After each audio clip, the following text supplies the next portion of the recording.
नहमदुहु व नसल्ली अला रसूलिहिल करीम अम्मा बाद फ़अऊज़ु बिल्लाहि मिनश शैतानिर रजीम बिस्मिल्लाहिर रहमानिर रहीम। मौजूद सामीन अस्सलाम वालेकुम। आज मैंने आपको मलका ज़ुबैदा के बारे में बताना है।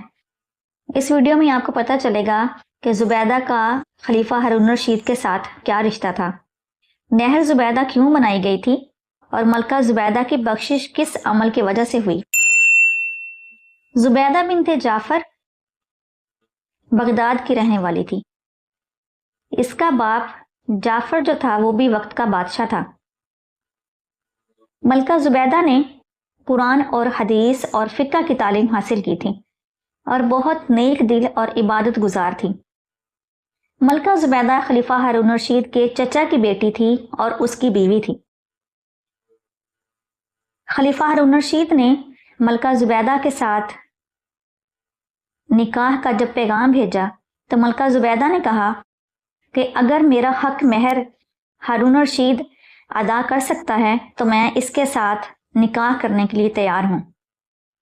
खलीफा ने कहा, यह कैसा चैलेंज है, मैं वक्त का बादशाह हूं और मलका ज़ुबैदा का हक महर जितना भी हुआ अदा कर सकता हूं।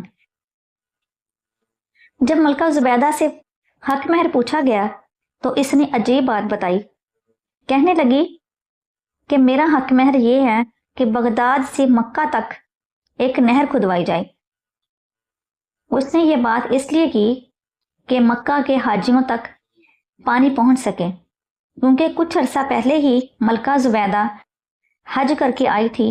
उसने खुद देखा था कि मक्का के लोग पानी के लिए बहुत तंग होते हैं, हाजियों के लिए पानी की बहुत दुश्वारी है।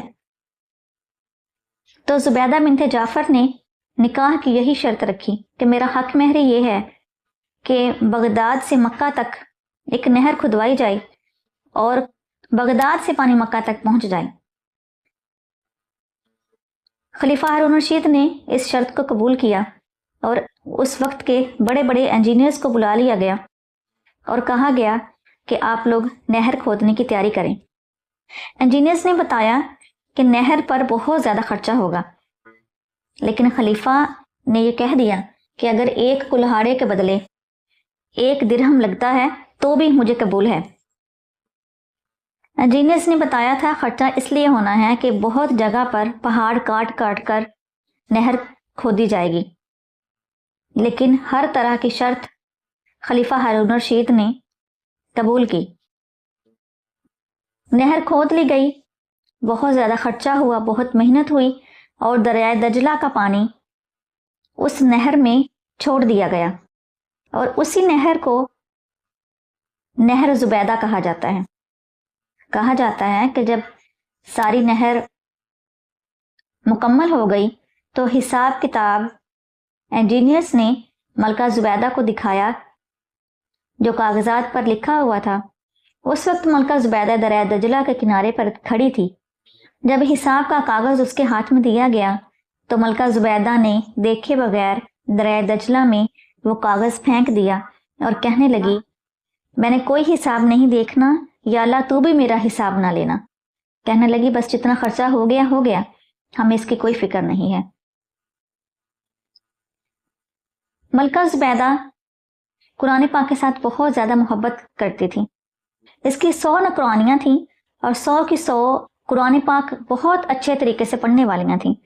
इनका काम ही ये था कि सारा दिन मलका ज़ुबैदा के घर में उसके महल में बैठी कुरान पाक पढ़ती रहती थीं और हर वक्त इसके महल से कुरान पाक पढ़ने की आवाजें आती रहती थीं।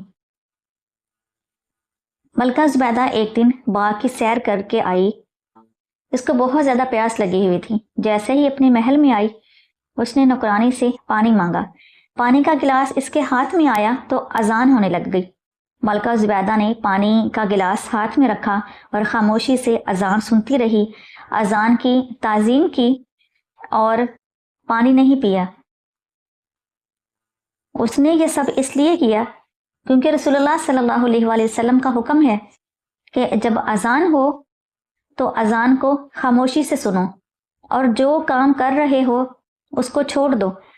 रसूलुल्लाह सल्लल्लाहु अलैहि वसल्लम ने इरशाद फरमाया, अगर तुम कुरान पाक पढ़ रहे हो تو قرآن پاک پڑھنا بھی چھوڑ کے اذان سنو، کیونکہ اذان سننے کی فضیلت بہت ہے۔